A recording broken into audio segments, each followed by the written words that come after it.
So you're an intelligent sort of systems-orientated guy. Yeah. At what point did you start to get more deeply into the biology of this and understand what insulin resistance was and glycation and oxidation? And it was really what I wanted to understand because, I'm working IT. I have a sort of a problem-solving mindset with my work. I'm thinking, well, what's the deal here? And I start to dig into it. So I start, looking up online. I was directed to the very first YouTube video that I ever watched on the subject was by Dr. Sarah Hallberg.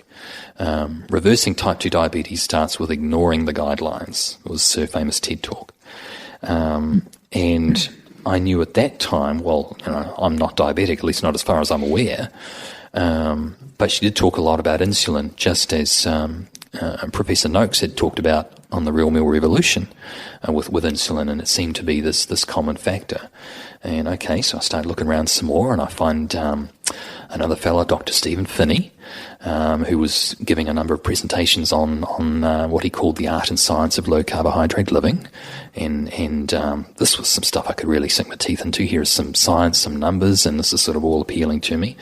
So I got that book and I read it, and I just sort of got drawn into it. Really, this idea that low carb works not so much by encouraging you up front to eat less, but by changing the nature of what you eat to, in effect, almost then enable you to eat less. So it's not so much that eating less is wrong, because calories are still a factor. It is possible to overeat on any sort of diet, but it's so much harder to do so on low carb, or it's so much easier to do so when you're not on low carb, whichever way you want to put it. So it was really over the course of the journey that I wanted to learn more about, what foods to eat, what not to eat. There are variations of the diet that talk about, and I'm sort of coming back to Atkins here, having an amount of carbs per day that you would eat, whether it's 20, 30, 40, 50 grams of carbs per day. And I didn't like the sound of that, because I didn't want to feel like I was imposing any sort of limit. I didn't want to feel like I'd reached a daily quota and then I would go hungry. So I took a slightly different approach to how I would limit my carbs, and what I did instead was I learned how to read food labels.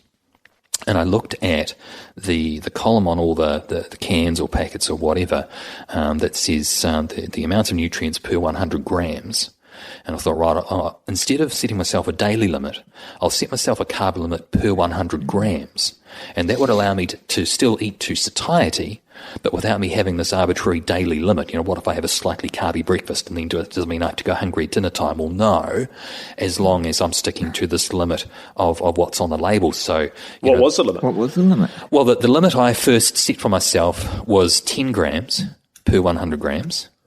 And I aspired eventually to get myself down to eating nothing that was any higher than 5. And I'm mostly able to do that now, but there are a couple of exceptions, like macadamias. There's a brand of macadamia nuts that I love macadamias.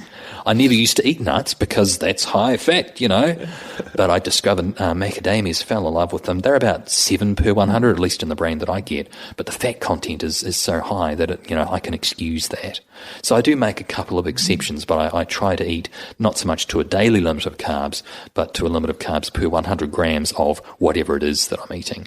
And if there's anything that doesn't have a label, like your veggies or whatever, for example, I can just look them up on Google. There's numbers online everywhere.